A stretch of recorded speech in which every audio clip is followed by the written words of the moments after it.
Riwayat kisah Nabi Idris alaihi salam.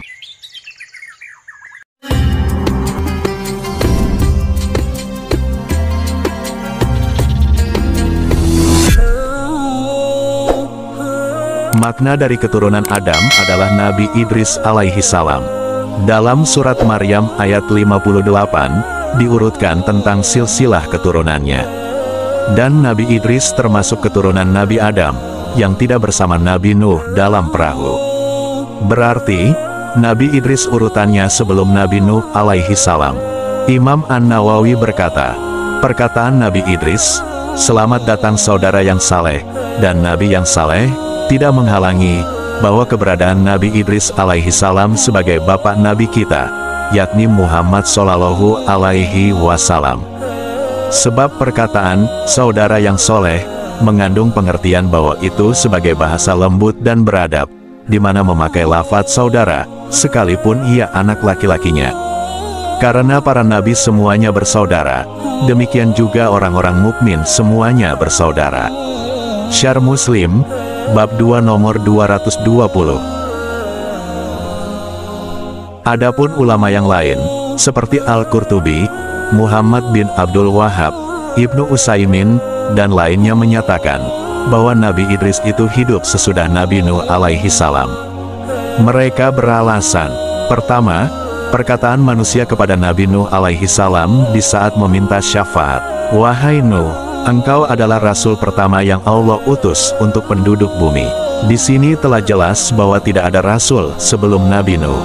Jadi kalau Nabi Idris termasuk rasul, maka tidak mungkin dia hidup sebelum Nabi Nuh. Kedua, tafsir Quran surat An-Nisa ayat 163. Di sini para nabi diurutkan sesudah Nabi Nuh alaihi salam, termasuk diantaranya Nabi Idris alaihi salam, berarti masanya setelah Nabi Nuh alaihi salam. Ketiga, ucapan Imam Al-Bukhari dalam Sahihnya, bahwa Nabi Idris alaihi salam adalah Nabi Ilyas alaihi salam. Dan telah jelas diketahui, bahwa Nabi Ilyas alaihi salam hidupnya setelah Nabi Nuh. Keempat, perkataan Nabi Idris alaihi salam sendiri, ketika bertemu Rasulullah di langit keempat dalam peristiwa Miraj, "Selamat datang wahai Nabi yang soleh, dan saudara yang soleh." Kalau Nabi Idris alaihi salam hidup sebelum Nabi Nuh alaihi salam, tentu ia akan mengatakan, "Selamat datang wahai Nabi yang soleh dan anak yang soleh," sebagaimana ucapan Nabi Adam dan Nabi Ibrahim alaihi salam. Ada lagi pendapat yang tidak memihak, diantaranya adalah, pertama, Ibnu Hajar berkata, pengertian bahwa Nabi Nuh sebagai rasul yang pertama itu berkaitan dengan penduduk bumi.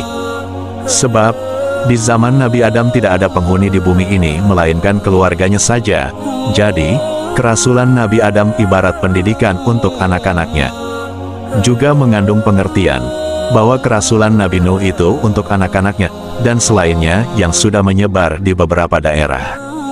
Adapun Nabi Adam, kerasulannya hanya terbatas pada anaknya, dan mereka dalam satu daerah saja. Adapun tentang Nabi Idris terjadi masalah, karena keberadaannya sebelum atau sesudah Nabi Nuh diperselisihkan. Fathul Bari, Bab 6 nomor 418. Kedua, Al-Qadi Iyad berkata, bila Nabi Idris itu adalah Nabi Ilyas dari Bani Israel, maka berarti ia hidup sesudah Nabi Nuh, sehingga benarlah bahwa Nabi Nuh adalah seorang nabi dan rasul yang pertama, dan Nabi Idris pun juga seorang nabi dan rasul. Adapun Nabi Adam dan anaknya Syits, sekalipun juga seorang rasul, tetapi hanya terbatas pada anak-anaknya dan keluarganya, mengingat saat itu belum ada orang kafir. Keduanya mengajarkan iman dan taat kepada Allah Ta'ala. Lain lagi dengan Nabi Nuh, ia diutus kepada orang-orang kafir yang sudah mulai ada di bumi. Dan inilah barangkali pendapat yang lebih dekat, bahwa Nabi Adam dan Idris alaihi salam, keduanya bukanlah seorang rasul melainkan keduanya nabi. Syarh Muslim oleh Imam An-Nawawi, Bab 3 nomor 55.